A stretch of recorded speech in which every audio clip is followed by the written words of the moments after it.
আসসালামাইকুম দর্শক, আপনাদের প্রীতি শুভেচ্ছা জানিয়ে শুরু করছি নতুন একটি ভিডিও। তো দর্শক, দেখতেই পাচ্ছেন আমাদের সামনে এক আপু দাঁড়িয়ে আছে। আমরা তার গল্পটা শুনবো, জানবো আপু কেন আমাদের ইউটিউবের মাঝে আসছেন, তিনি কি বলতে চান। আপু আসসালামু আলাইকুম, ওয়ালাইকুম আসসালাম।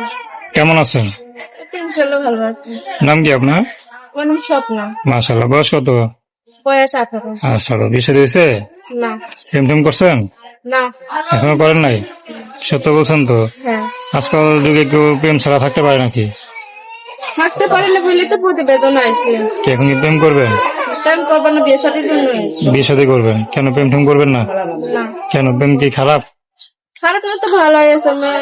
এরকম ধরে প্রেম করে তো ভালো লাগে। বিয়ে শাদীর জন্য আমি প্রতিবেদন আইছি। আচ্ছা, তো পরিবারে কে কে আছে? পরিবারে বর্তমানে এখন দাদি আছে, ছোট একটা ভাই আছে। দাদি আছে, ছোট একটা ভাই আছে, বাবা মা কেউ নাই? না। আচ্ছা, কি করেন আপনি?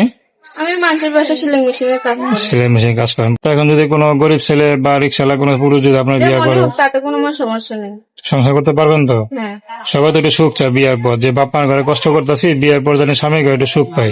সুখের জন্য তো স্বামীর কাছে বিয়ে হয়। তো যদি দেখা গেলো একটু দুঃখ পান, তাহলে কি আবার ছেড়ে চলে যাবেন? না। হ্যাঁ, এক সময় সুখ হবে, এক সময় দুঃখ হবে, তাতে কি? আচ্ছা, তারপরে হার ছাড়বেন না নাকি? না। সে স্বামীর আবার ছেড়ে যাবেন না তো? না, কখনো যে না। স্বামীর কাছে সুখ নাই, হয়তো আরেকটা স্বামীর কাছে সুখ পাইতেও না। পারে।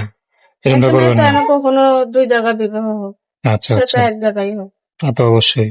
আচ্ছা, তো আপনার সাথে কিভাবে যোগাযোগ করবে? নাম্বার আছে। নাম্বার আছে? তো নাম তো স্বপ্না, তো স্বপ্ন দেখছেন কখনো যে স্বামী এরকম হবে, তো সুন্দর হবে, মানে রাজার মতো হবে, কখনো এরকম স্বপ্ন দেখছেন? না, আমি রাজার মতো চাই না, কুমার হলেই হইব।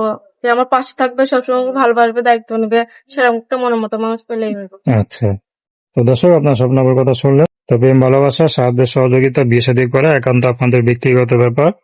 আসুন আমরা 5 ওয়াক্ত নামাজ পড়ি, সর্বদা দেশের সেবা করি।